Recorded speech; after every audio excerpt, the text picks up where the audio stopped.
Welcome back to a Green Rush Live, the last half hour. I hope everybody enjoyed that last smoke break. And we have two great guests on. I actually just realized the one guy, Josh Smith, that we have from ABKO Labs, we actually were at a convention together. I just saw him pop up and I was like, wow, I definitely know him. We sat at a table together. And then we have Mark Hubbard from Integrity Labs. So I'm just going to have Mark introduce himself, tell us a little bit about Integrity Labs, and then we'll talk to Josh and get things rolling. So, Mark, go ahead. Tell us about Integrity Labs and where you're located. Yeah, hi guys. Thanks for having me on. Yeah, Integrity Labs is located in Olympia, Washington. We're a certified lab for the state of Washington for the recreational system. And we also do private testing as well and lab development. So, been doing Awesome. it for a minute. I think we licensed our lab with the state of Washington in 2014. A couple of years before that, in 2012, we had started Integrity as Integrity Testing for the medical market that existed since 1998 in Washington State. Very cool. And Josh, tell us a little bit about ABKO Labs and where you're located. Yeah, so ABKO is located in Warren, Michigan, so essentially Detroit, and has been open since, I think, officially licensed 2020, started in 2019, and then before that, I also have been helped start up and run another lab in Madison, Wisconsin that did and does low THC, so hemp, CBD, and all that other stuff. And Josh, that's where you were when we met. You were in Madison, Wisconsin. I definitely remember. So still live there, but okay, very cool, very cool. And so, how did you make the jump to this new lab? Amy, the former owner, Amy was still part owner, was looking to bring on people and realized it was a little more than she could handle with herself, and we kind of jumped in. Nice, very nice. All right, let's get into the whole testing part of the industry. So, Mark, I'm going to ask you right off the bat, what's the biggest issue you've seen with the flower and product that comes in for testing? Well, I think it's all the discrepancy or the misunderstanding about how the process of testing cannabis actually works for the state of Washington. Of course, it's a little bit different from the unregulated state, for instance, of Wisconsin, and maybe that market, as well as another regulated market of Michigan. So those laws are a little bit different, but I think nobody really understands. I think it's just a mystery.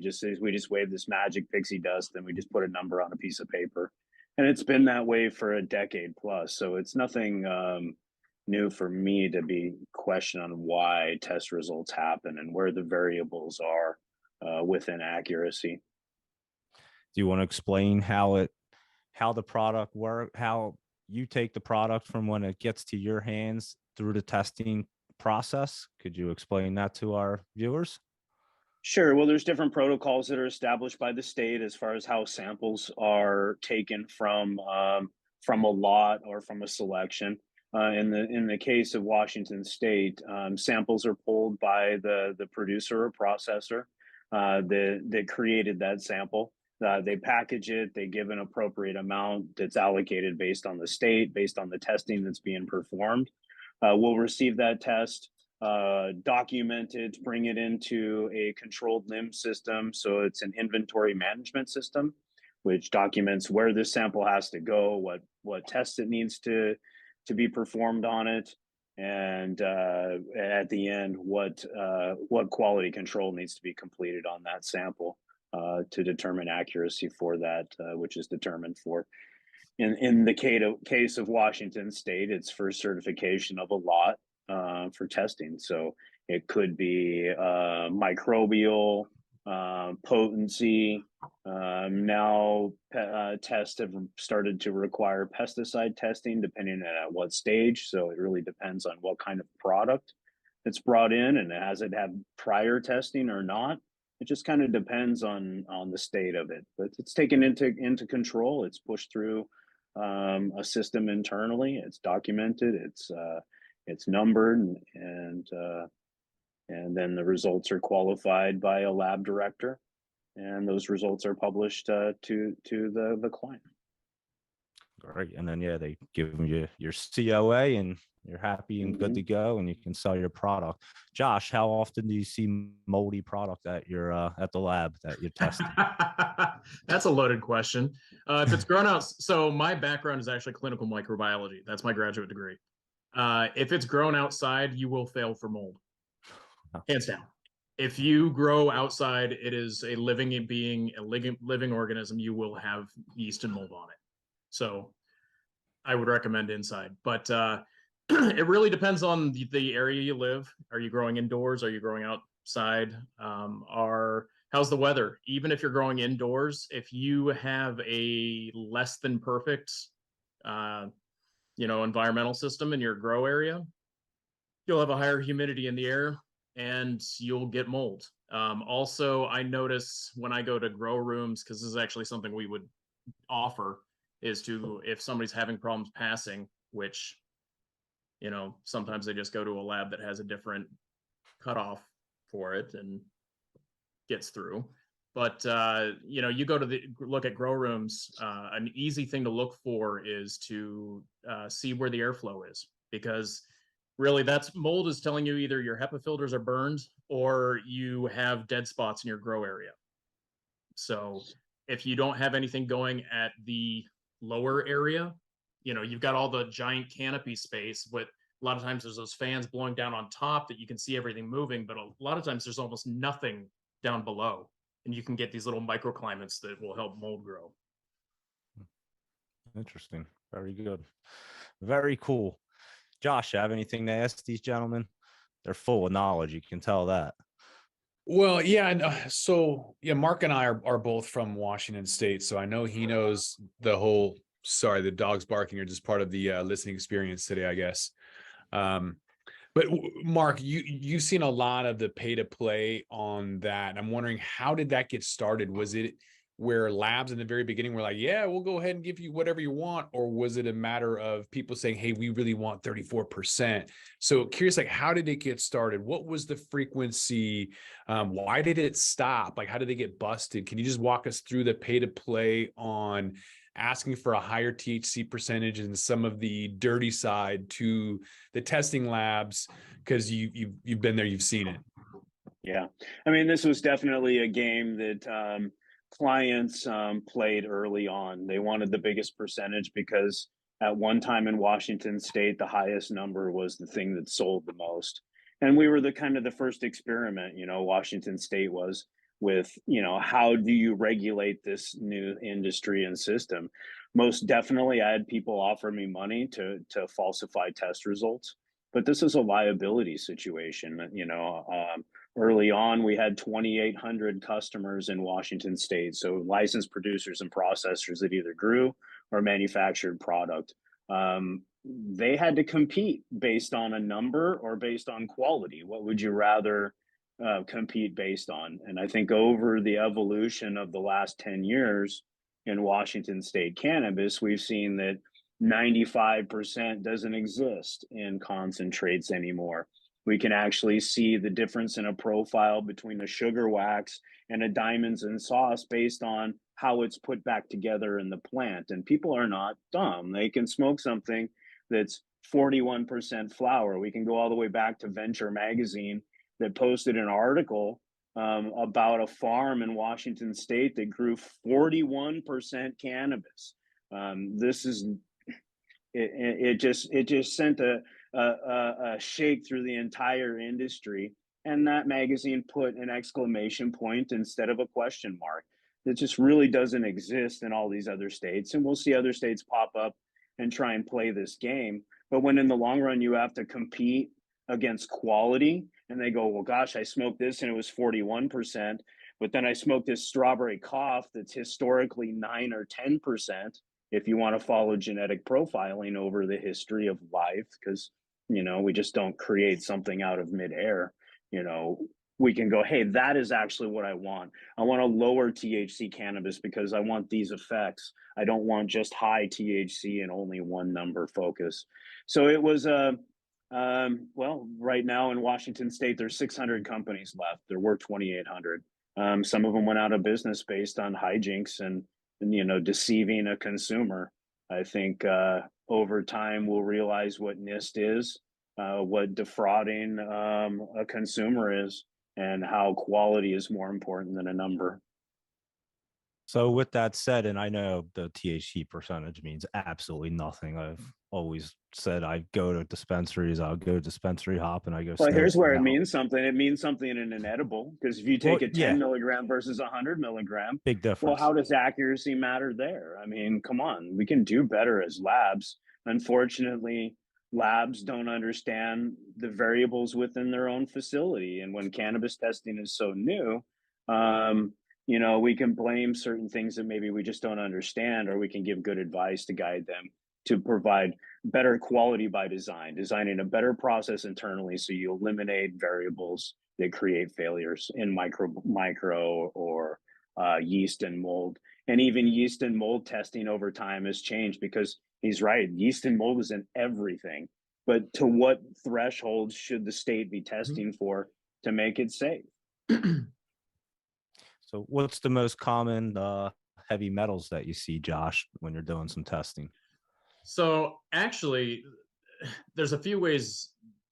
The short answer is it depends. And the more complicated answer is I was listening in on your earlier segments, and how there was a comment about lab tests being more than just you can sell your shit, right?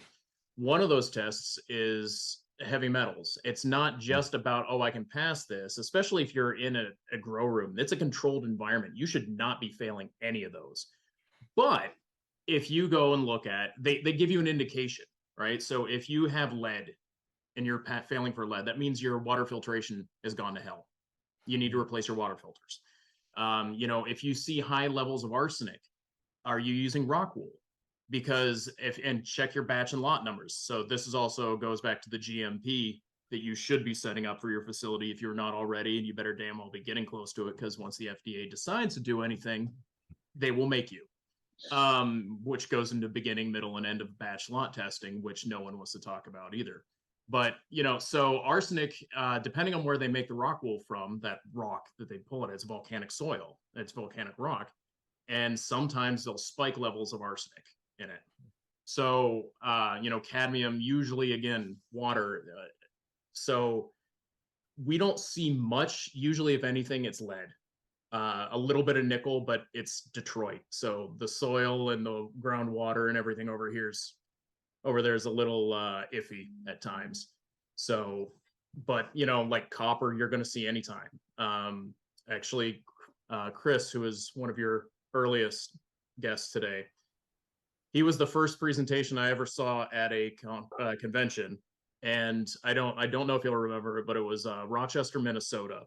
And he brought in pictures of vape machines, of vapes samples, that he had a smoking machine hooked up that would pull from the vape. And there were visible to the naked eye metal shavings coming out from the shoddy vape hardware.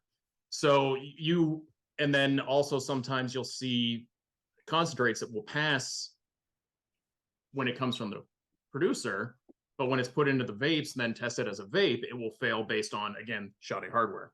So you can usually, another one that you'll see is if you're using a busking machine or something like that, and it's a brand new machine, always, before you run any product through it, put a bunch of crap in through it that you have no desire to ever use, because there's little bits and shavings on there that, just being a brand new machine, will get flaked off in your product, and then you'll test for nickel. So my dad was a machinist. I learned that one the old-fashioned way. But we actually had a couple of people that tested a couple of batches, and they failed for nickel, but it was only at the beginning of the batch. Towards the end of the batch, they tested a second one, and it passed.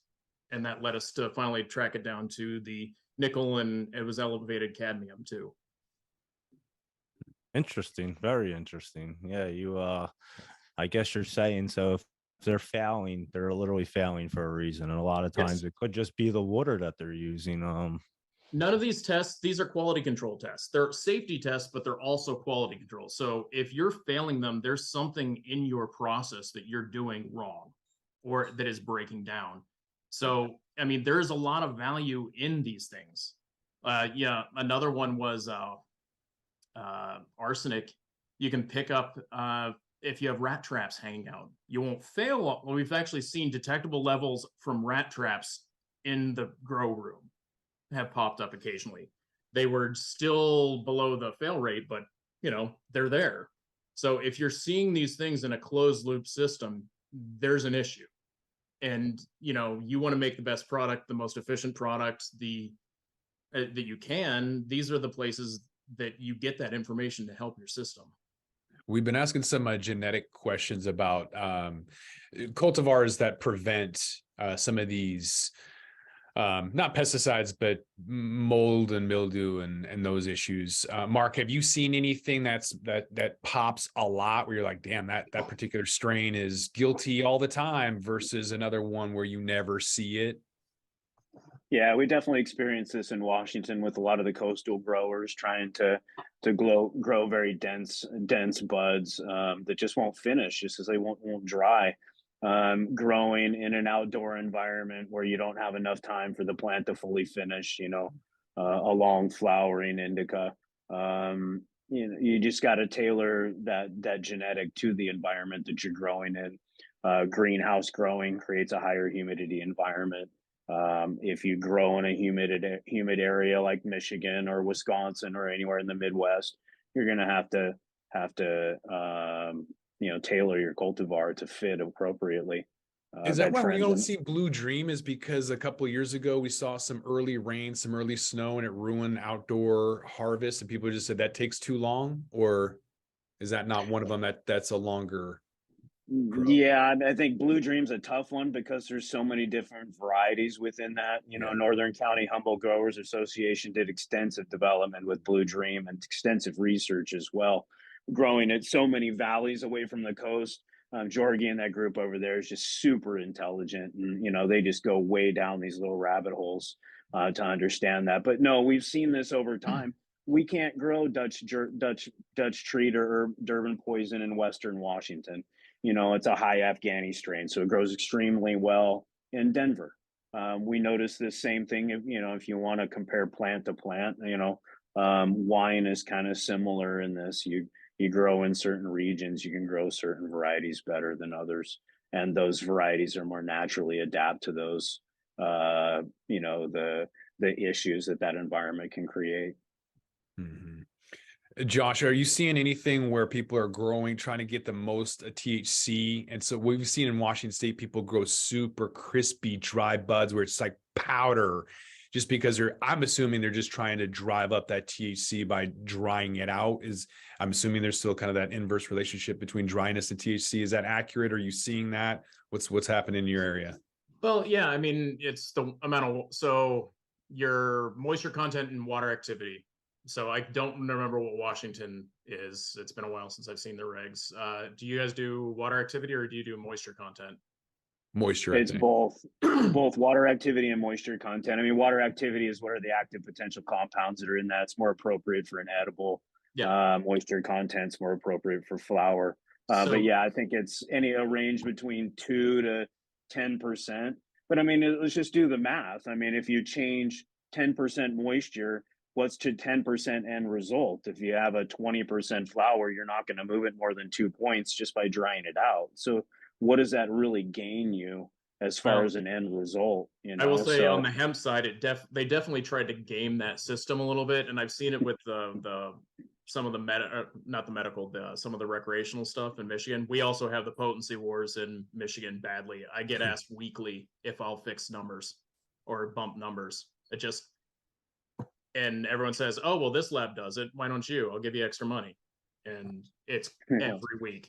But you know, what I've seen mostly though is people will they're trying to grow a little more dense than they are dry them out. But there's a slight push, and I'm very happy to see they're starting to push the terpenes more. Like we do a 38 panel for terpenes. That, you know, it's kind of the whole, everyone remembers, oh, I smoked this Blue Dream in California, but then they can move here. Somebody says, oh, that sold really well. I have something that I think looks like it, but kind of isn't, but not so. I'm going to name it that in this other state way down the way. But if it's got the terpene profile that's close, it tends to have the same effects, at least anecdotally.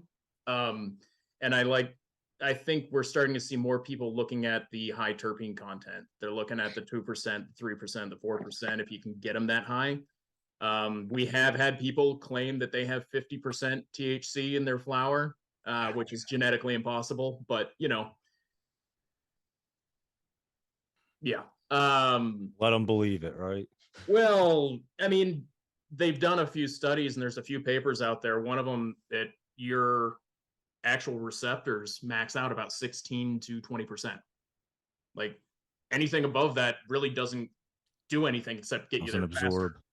Yeah, it's just you get there faster. But you can go down the street and buy barrel aged 20-year-old scotch, or you can buy Everclear. Which one are you going to pick? You don't want the moonshine because it tastes like ass. You want that 20-year-old scotch.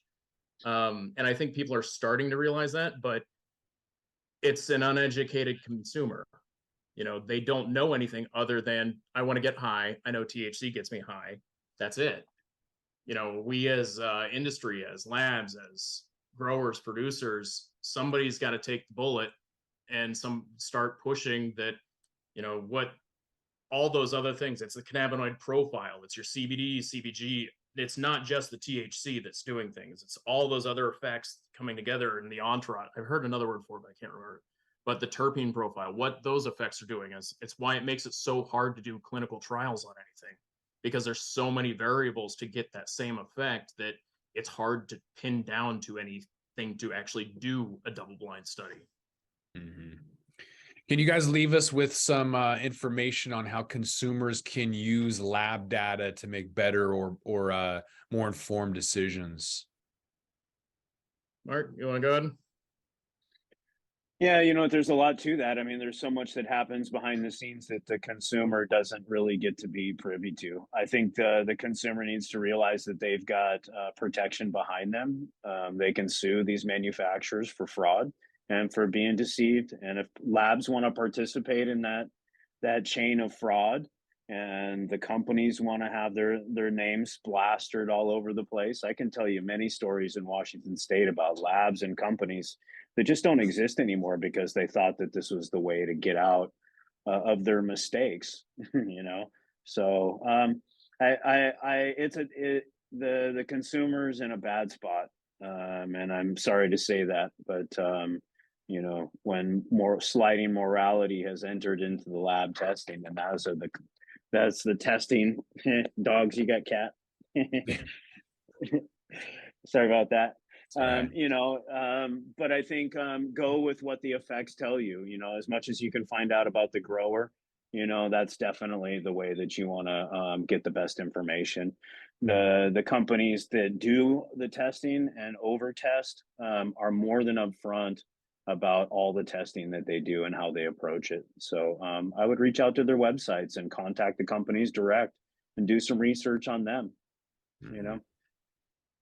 I would tack on to that. I mean, if you as a consumer at an actual consumer level, ask them to see the COA. If if they're reputable, they should be willing to give that to you, hands down, no problem, easy. I mean, hell, most of them are putting them out there, because there are places out there that really do want to go above and beyond with testing to make things safe. And they are very upfront about it. If they're any whatever cagey about it, that's when you should start looking and be worried about it. If you're say you're a edible producer or a producer or manufacturer, ask to get a second opinion from a second lab from that batch that you're buying, if for flower, because there's plenty of places that will definitely, you'll contradict, but you should be within 2 to a couple of percent either side. I mean, measurement of uncertainty for most potency tests that I've seen in most labs are 5% or less. So whatever that number is, you should be getting somewhat close. But also too, ask, if you're checking things and you even want to go to the lab, ask the lab, how do they do it? if they can't explain it to you, it's simply, or even if they can't explain how it's done at all or won't explain it to you, I'd be a little nervous about that lab. I mean, yes, they're not going to go into the full nuts and bolts of, oh, we did, step 1, step 2, step 3, but like ABKO, methanol extraction, triple methanol extraction for 8 minutes a piece, and then it's run on an HPLC. I mean, it's not a proprietary secret. That's not how science works. I mean, if you go in the clinical world, I was in pharma R&D for 15 years or 12 years before this, and you go into a hospital and you get a medical test and say it's for something even like whooping cough for pertussis.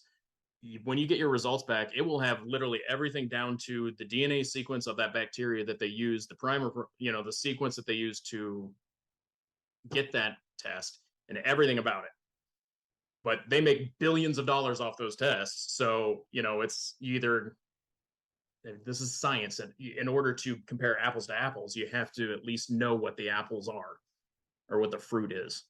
So just ask. And if you think it feels off, it probably is. Because in this industry, unfortunately, like Mark was saying earlier, when I was in grad school, you never thought, you get those ethics courses that you have to take in school that they give you the stupidest things ever as examples, and you never think that's going to happen. And then in this industry, it happens once a week, and their examples are even worse, dumber than what you thought they were in college.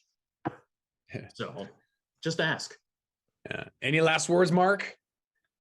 No, it's good to see you, Josh. Thanks for having me on. Thanks for spreading the information and putting facts out there. Yeah, it's great to finally have you on. So, Doug, you got anything else you want to add to this before we wrap up? No, I think that was great. Mark Hubbard from Integrity Labs, Josh Smith from ABKO Labs, just excellent information. Really appreciate your time on a Friday afternoon on the Green Rush Live. And I hope everybody has a nice weekend, and we'll see you next week. And Josh Kincaid, thank you so much. We're out of here. Yeah, as Jimmy says, it's a whole new world of weed out there. Use it responsibly. Have a great weekend. Yep. But with that, we're going to roll this one up. I'm Josh Kincaid. This is The Talking Hedge. Don't forget to like, share, and subscribe, or don't, and I'm out. Don't forget to smash that like button on your way out and check out these other videos that we've got.